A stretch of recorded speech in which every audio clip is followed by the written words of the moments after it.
बिस्मिल्लाहिर्रहमानिर्रहीम। नाज़रीन, इस वीडियो के क्लिप पर बताया जाता है कि जिस बंदे ने अकबर वैरायटी 2019 और दिलकश 21 वैरायटी काश की हुई है, तो उनके लिए हिदायत 5 हिदायत हैं।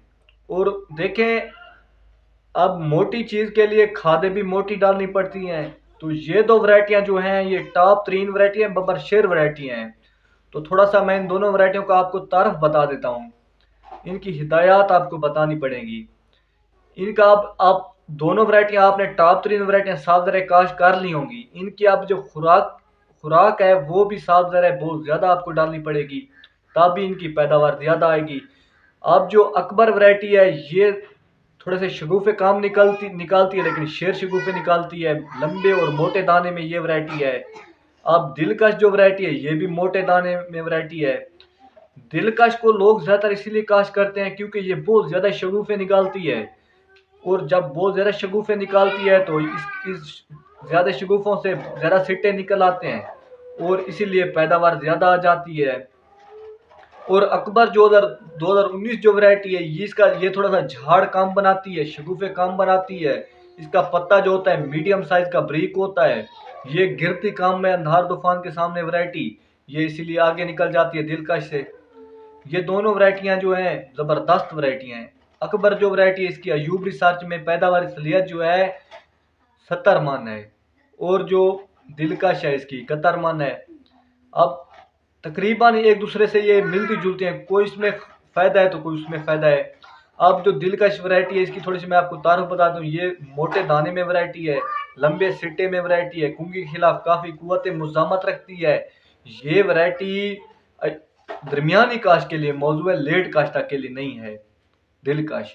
और जो अकबर वैरायटी है, ये लेट काश्ता के लिए भी मौजू है और दरमियानी काश्त के लिए भी मौजू है और खेती काश्त के लिए भी।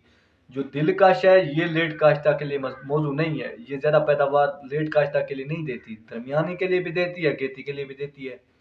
इसके अलावा अगर आपने ये वैरायटियाँ काश्त की है, तो इनके लिए मैं आपको थोड़ी सी खाद बता देता हूँ।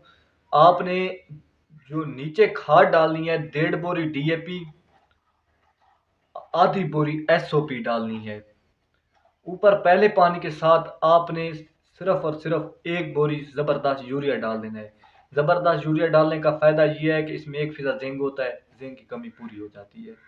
जब आप दूसरे पानी पर स्प्रे कर लेंगे, तो दूसरे पानी पर आपने स्प्रे के अलावा आपने दूसरे पानी में सल्फर फ्लड कर देना है। जब आपकी गंदम गोप की हालत में जाएगी, ऊपर आपने बुरान का स्प्रे कर देना है, नीचे आपने पोटाश फ्लड कर देनी है। पोटाश आप ज़्यादा फ्लड ना करें, ये बहुत महंगी हो चुकी है। अब थोड़ी सी आप कम कर दें, लेकिन फ्लड लाजमन करें। ये जड़ों को बहुत ज़्यादा फ़ायदा देती है। जब जड़ें और रूट इसकी जब फ़ायदा मिलेगा इनकी रूट को, तो साफ ज़रा पैदावार अच्छी आएगी, तो गंदम गिरेगी भी कम। इसके अलावा आपने इन दो वैरायटियों को देखें। आप सोच रहे होंगे कि ये तो हमें खाद के अलावा दूसरी चीज़ें भी बता रहा है। दूसरी चीज़ों का ये फ़ायदा है, पिछले साल एक बंदे ने खाद के अलावा ये चीज़ें डाली थी, तो उसकी पैदावार 60 मन आ गई थी। तो 60 मन लेने के लिए फिर जो खुराकी होते हैं, ये भी ज़्यादा देनी पड़ती है, खुराक भी। अब देखें ना, एक तकड़ा बंदा है।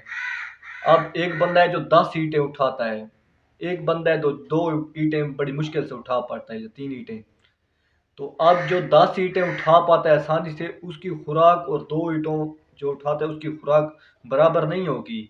ज़मीन आसमान का फ़र्क होगा।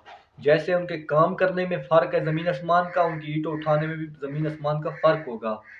मिलते हैं अगली वीडियो में, तब तक दीजिए इजाज़त। फ़ी अमान अल्लाह। शुक्रिया।